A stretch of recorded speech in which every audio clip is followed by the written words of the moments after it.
नमस्कार, मैं आपकी अपनी Sushma Maheshwari spiritual mentor. Astrology, tarot, vastu, numerology, ये सब क्यों करते हैं हम? अपनी ऊर्जा बढ़ाने के लिए, अपना ऑरा बढ़ाने के लिए।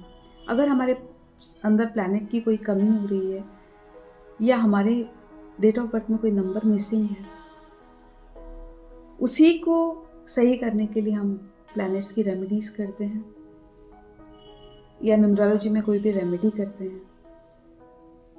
तो अल्टीमेटली सबका यही मोटिव होता है कि हम अपना ऑरा बढ़ाना चाहते हैं। तो कई तरीके होते हैं, उसमें से वो यंत्र, तंत्र, मंत्र और रत्न।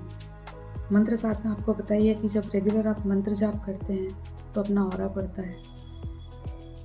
तंत्र, जब आप उतारा करते हैं, जब आप छोटी छोटी घर में कोई भी रेमेडीज करते हैं, तो वो भी एक तरह का तंत्र है।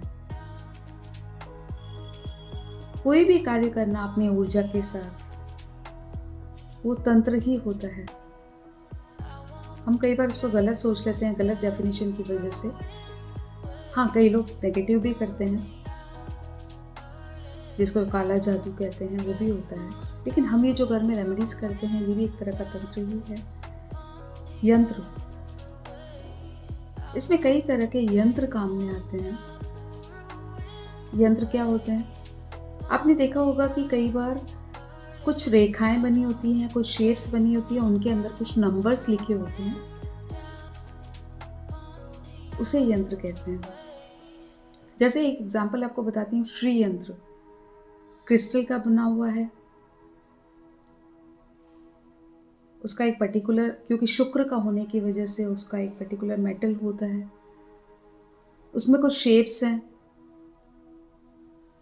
तो वह एक श्री यंत्र है। उसी तरीके के हर प्लैनेट के कुछ यंत्र आते हैं, उसमें कुछ रेखाएं होती हैं, कुछ शेप्स होती हैं, कुछ पर्टिकुलर मेटल होता है, और उसके बाद उसको ऊर्जित किया जाता है, प्रॉपर तरीके से बनाया जाता है। फायर के भी, एलिमेंट्स के भी सब एक शेप्स होते हैं।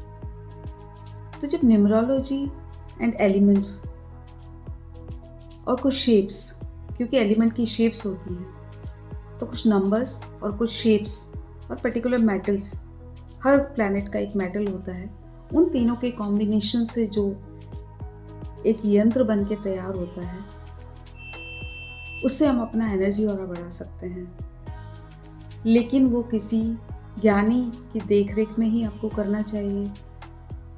उस यंत्र को बनाने के बाद उसकी ऊर्जा आपको समझ आनी चाहिए कि हमें उसकी ऊर्जा से कैसे अलाइन करना है, उसकी ऊर्जा को कैसे बढ़ाना है। तो ये हम डिटेल में बाद में बताएंगे कि हर प्लैनेट का, हर भगवान का एक पर्टिकुलर शेप होता है, हर चक्रा का एक शेप होता है, एक लाइन डायग्राम होता है, डॉट्स होते हैं, न्यूमरोलॉजी के कुछ वर्ड्स होते हैं। सिर्फ आप बेसिक समझिए, डिटेल स्टडी हम आगे करेंगे। और मैं ये चाहती हूँ कि आप खुद धीरे धीरे समझें और उनका कॉम्बिनेशन करके अपना यंत्र बनाएं। यंत्र हाथ से लिखे हुए यंत्र, उसमें अश्वगंध यूज होता है, कलम कौन सी होनी चाहिए वो भी बहुत इम्पोर्टेंट होता है। तो मार्केट में जो मिलते हैं मंत्र, यंत्र, उतने काम नहीं करते हैं। आपने अपने किसी गुरु द्वारा या किसी ज्ञानी व्यक्ति द्वारा बनाया हुआ यंत्र बहुत ज़्यादा काम करता है, क्योंकि उसको ऊर्जित करना होता है। और गलत तरीके का बनाया हुआ यंत्र आपको कई बार भटका भी सकता है, आपके गलत कार्य भी करवा सकता है।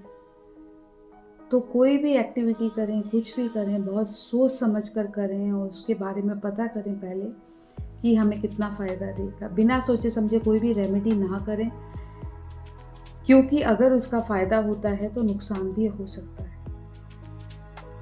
फ़ायदे और नुकसान ज़रूर अपन को पता होना चाहिए। इसी के लिए मुझे आगे फॉलो करें।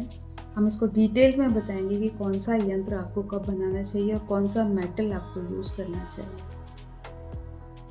अगर आप यूज़ भी कर रहे हैं कोई चीज़, तो आपको पता ज़रूर होना चाहिए कि क्यों यूज़ कर रहे हैं और किस लिए यूज़ कर रहे हैं। Thank you so much.